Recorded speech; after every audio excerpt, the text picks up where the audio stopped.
As the war in West Asia drags on, its ripple effects are being felt elsewhere around the world as well. US universities have become the latest flashpoint. And this as students across the country are holding pro-Palestine protests at different campus premises. The American President Joe Biden has broken his silence over the protests happening in the country. Biden has urged the protesters to uphold the rule of law.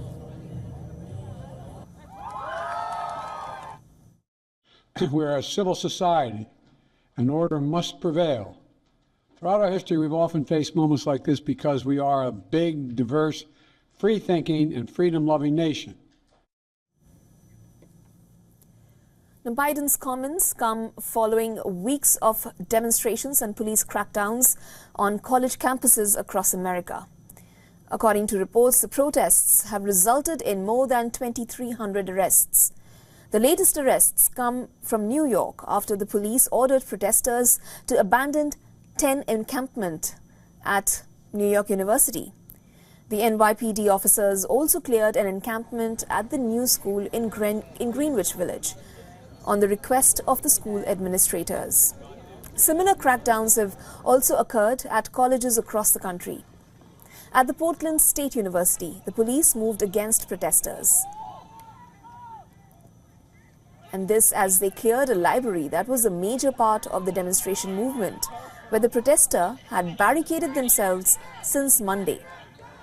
While on April 30th, when an NYPD officer dressed in riot gear stormed through the window of the Columbia University building in Hamilton, an officer accidentally discharged his firearm while attempting to gain entry to a locked office through a window. The bullet is said to have traveled through the office glass and into the room. During the course of this operation, while clearing an unoccupied vacant area of the building on the first floor, one ESU member, a sergeant, did unintentionally discharge one round from his firearm. After the firearm discharge, the sergeant immediately assessed his team and ensured that nobody was injured. The team gained. With America witnessing police crackdowns on students, according to a poll, a whopping 76% of Americans want the police to protect campuses from violence, while only 10% oppose it. On the other hand, when Americans were asked whether they want a ban on pro-Palestinian protests on college campuses, 47% of respondents supported it, and 30% of respondents were against it.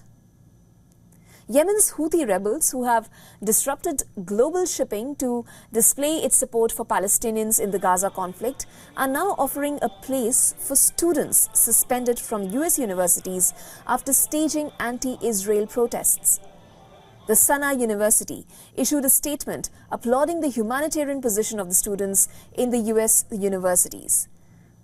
Well, the university says the protesters in America can continue their studies in Yemen.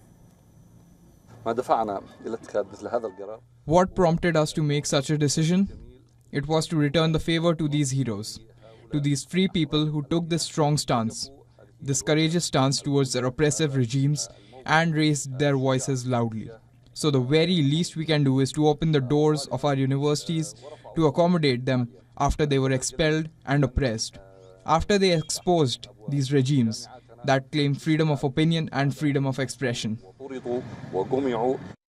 For all the latest news, download the WION app and subscribe to our YouTube channel.